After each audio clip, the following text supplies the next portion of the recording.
Reza Gladys kembali menjadi sorotan setelah salah satu produknya, Glavidza Glowing Booster Cell, masuk dalam daftar 16 produk skincare ilegal yang dirilis oleh BPOM. Tidak hanya itu, produk lain yang juga dikaitkan dengan dirinya, Ribeskin X Pink Shooter, dinilai memiliki kemiripan dengan Ribeskin Superficial Pink Aging yang izin edarnya telah kadaluarsa sejak Februari 2025. Pengumuman dari BPOM ini memicu kehebohan, apalagi banyak pengikut Reza Gladys yang selama ini percaya pada kredibilitasnya sebagai seorang dokter kecantikan. Akun Instagram miliknya pun langsung dibanjiri komentar dari netizen yang berbakti yang merasa kecewa dan mempertanyakan integritas Reza Gladys. Sorotan tajam kembali tertuju padanya, mengingat reputasi profesional yang selama ini ia bangun.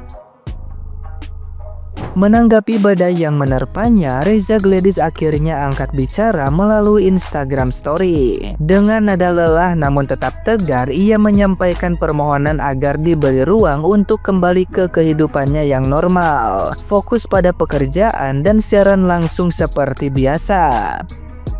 Ia mengaku sangat letih menghadapi segala huru-hara yang terjadi dan memilih untuk menyerahkan segalanya pada proses hukum yang sedang berjalan. Meski dalam tekanan, Reza Gladys tetap menunjukkan sikap bersyukur atas dukungan dari para pengikut dan sahabatnya, serta mendoakan agar segala kebaikan dibalas oleh Tuhan.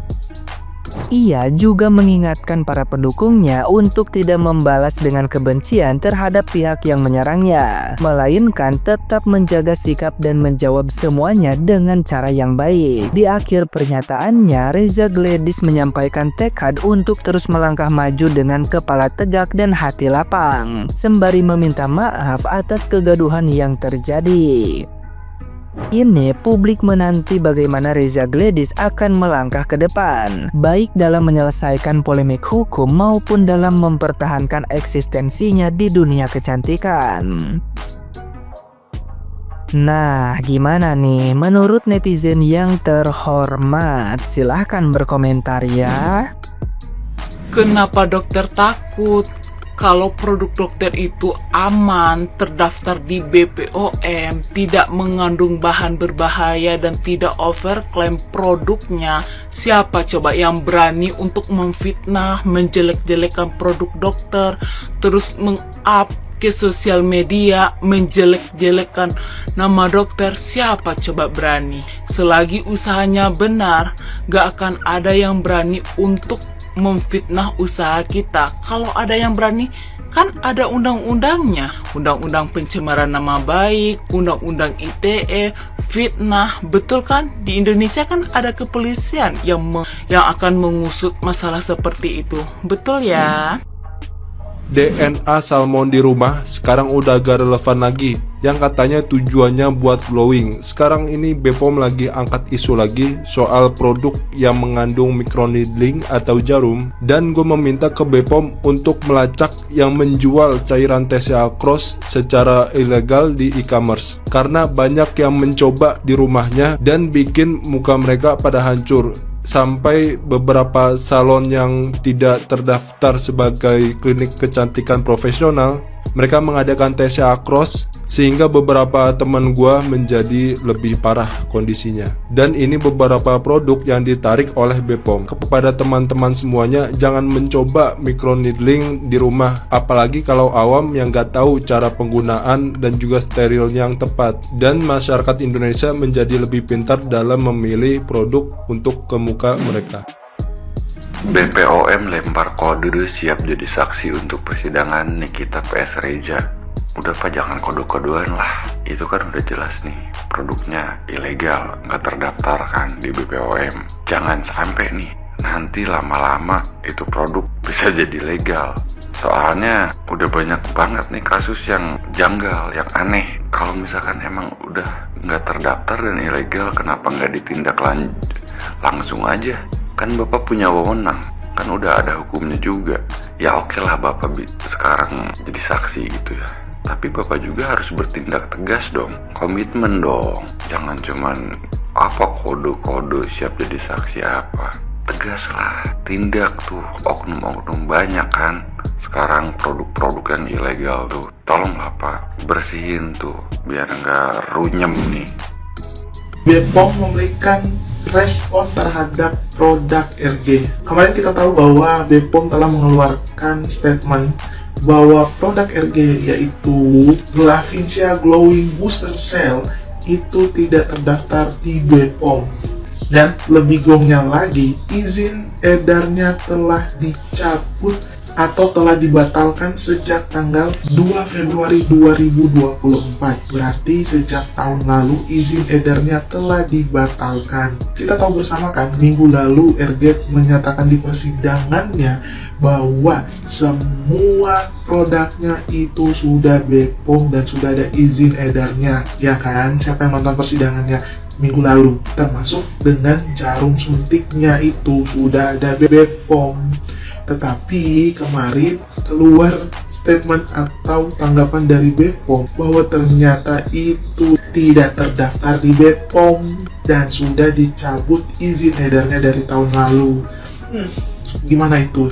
Ya, ternyata apa yang disampaikan di persidangan kayaknya nggak benar gitu. Buktinya BPOM aja sampai membuat penanggapan seperti itu. Nah, gimana kalian yang udah pakai produk-produknya seperti itu yang nggak ada izin BPOM-nya?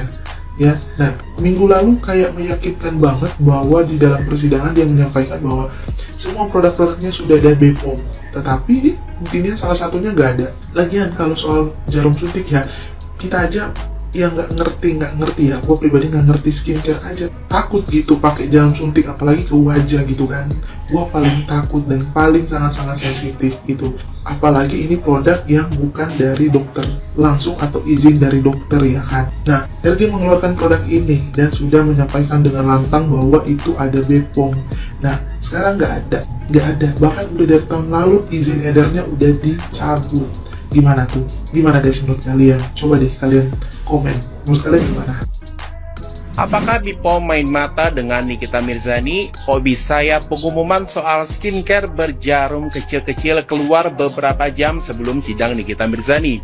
Sebenarnya malas juga ya ngebahas hal-hal kayak begini nih di tengah perang opini Nikita Mirzani dan Reza Gadis. Tapi sahabat channel, sebenarnya kunci utamanya tuh gampang banget loh. Ketika ada perang opini dan bias mana yang benar dan mana yang salah, lihatlah pengumuman lembaga berwenang. Jadi bukan asumsi dari netizen. Oke, sekarang kita bedah sama-sama ya pengumuman BPOM kemarin ya, biar nggak salah tafsir. Nah, di gambar pertama ini ya, ada tulisan yang sangat besar ya, kosmetik ilegal tidak ditindak gitu ya. Jadi konteksnya ini seperti pertanyaan ya, kemudian BPOM melakukan jawaban.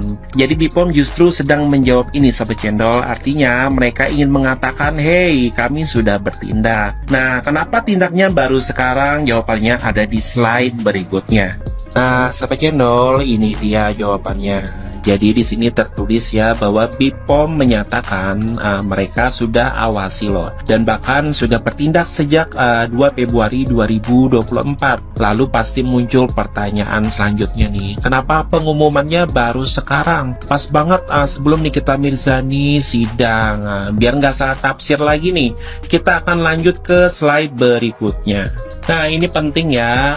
Yang kalian lihat di sini kan ada tulisan siaran pers, artinya pengumuman resmi ke publik gitu ya. Nah, di situ tertulis jelas BPOM sudah melakukan pengawasan dalam periode 2023 bulan September ya hingga Oktober 2024. Jadi mereka menemukan 16 produk berjarum yang digunakan seperti obat, salah satunya Ribeskin ya. Nah, jadi sahabat cendol, Februari 2024 itu masuk dalam periode pengawasan ini.